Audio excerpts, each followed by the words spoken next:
Class 10 Maharashtra बोर्डची आपण series सुरू केली आहे. त्यामध्ये नेक्स्ट क्वेश्चन आहे आपला क्वाड्रेटिक इक्वेशनचा क्वेश्चन आहे 2x² - 5x + 7 = 0.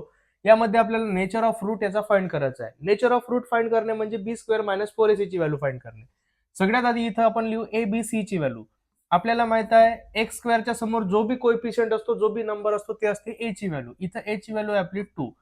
x च्या समोर जो बी नंबर असतो साइन सोबत ती असते बी ची व्हॅल्यू. इथं बी ची व्हॅल्यू आहे -5 आणि जो वेगळा नंबर असतो ते असते आपली सी ची व्हॅल्यू. इथं लिहिलो आपण 7. आता b² - 4ac ची व्हॅल्यू आपल्याला काढायची आहे. b² - 4ac is equal to b म्हणजे काय -5. -5 चा का करू आपण स्क्वेअर -4 इंटू a ची व्हॅल्यू काय 2 आणि c ची व्हॅल्यू आपली आहे 7. 5 चा स्क्वेअर किती येईल 25. प्लस राहू द्या किंवा मायनस राहू द्या, स्क्वेअर एनी टाइम पॉझिटिव्ह असेल.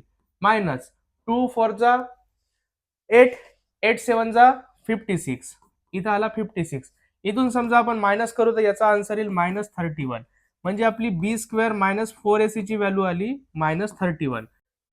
आता ही जी b² - 4ac ची व्हॅल्यू आहे याच्यावरून आपल्याला नेचर ऑफ रूट फाइंड करायचं आहे. सपोज जर ही व्हॅल्यू b² - 4ac 0 पेक्षा मोठी म्हणजे पॉझिटिव्ह नंबर आली तर आपले रूट्स राहणार real and unequal. Suppose he value समजा का 0 राहिली तर रूट्स राहणार रिअल अँड इक्वल. आणि सपोज जर व्हॅल्यू आता आपल्याला दिसतच आहे मायनस वाली आहे तर रूट्स राहणार याचे नॉट रिअल.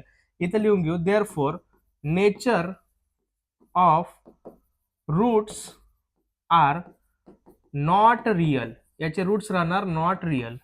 असा हा आपला आन्सर झाला. 2 मार्काला क्वेश्चन येतो.